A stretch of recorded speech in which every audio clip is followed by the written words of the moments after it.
Kain po tayo. Nyam, nyam, nyam, nyam. Ito ulam namin. Oh. Sorry, wala na akong kanin. Ito yung kanin namin. Nagluluto pa kasi nakalimutan ni Mikay. Ang aking pamangkin. Special mention siya. Dahil hindi niya alam. Yung mga anakis ko ay nagkilaban. Sa Tagalog ay nag-ano ng bahaw. Nagkilaban sa Ilocano, kumain ng bahaw. Ayan, tulon. Ayan, naghihintay sila, oh.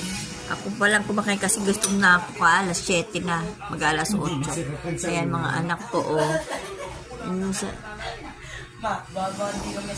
Baka hindi ako masarapan sunugin. Sinunog niya yung bahay nila. Baliw. Sinunog doon. Nanonood kasi kami ng news. Sino yan? Sinong nagsorpresa? Si Danny. Sino ba yun?